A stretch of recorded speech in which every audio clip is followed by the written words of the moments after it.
Perkenalkan, kami di sini dari kelompok 5 mata kuliah kimia pangan yang beranggotakan Saya Najwa Harim Tazila dengan ujung NIM 07. saya Devin Arido dengan ujung NIM 23. Saya Sabida Arzaiti dengan ujung NIM 05. Adapun tujuan pembelajaran pada materi kali ini adalah menganalisis perubahan kimia dan biokimia yang terjadi selama penanganan dan pengolahan daging dan unggas, termasuk aktivitas enzim, proteolisis, lipolisis, oksidasi, serta faktor-faktor yang mempengaruhi kualitas, nilai gizi, dan keamanan produk pengaman hewani. Penanganan dan pengolahan daging unggas dan makanan laut melibatkan perubahan kimia dan biokimia yang mempengaruhi mutu, nilai gizi, serta keamanan pangan. Setelah pemotongan, glikogen mengalami glikolisis pembentukan asam laktat yang menurunkan pH, sedangkan enzim protase menyebabkan proteosilisis yang berperan dalam pelunakan daging. Lipase dan fosfolipase memicu lipolisis, sementara oksidasi lipid dapat menurunkan kualitas sensori apabila tidak dikendalikan. Oleh karena itu, penyimpanan pada suhu rendah dan penanganan yang higienis diperlukan untuk memperlambat aktivitas enzim dan pertumbuhan mikroorganisme sehingga kualitas bahan pangan tetap terjaga.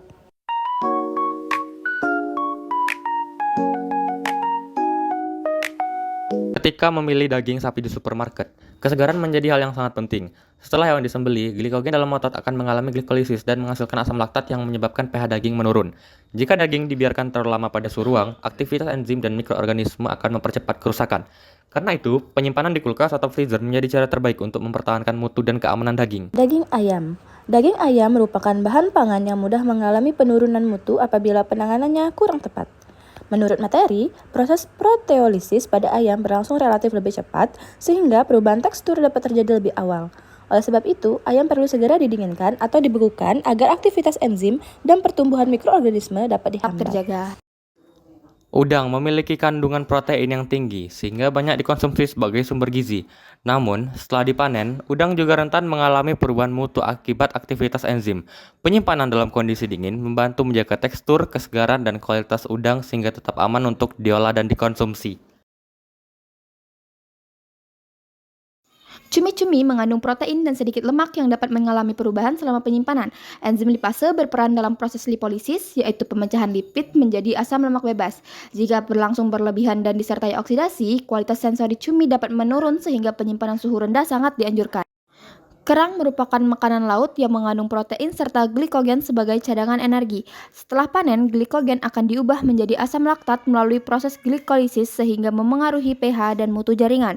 Oleh karena itu, kerang sebaiknya disimpan dalam keadaan dingin dan segera diolah agar kualitas serta keamanan pangannya tetap terjaga.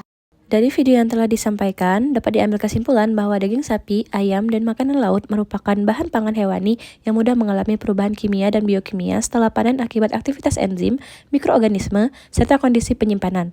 Oleh karena itu, penerapan penanganan yang higienis, pencegahan kontaminasi silang, dan penyimpanan pada suhu rendah sangat penting untuk memperlambat kerusakan.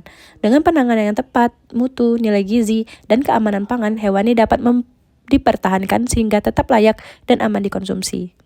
Sekian video dari kelompok kami akhiri. Wassalamualaikum warahmatullahi wabarakatuh.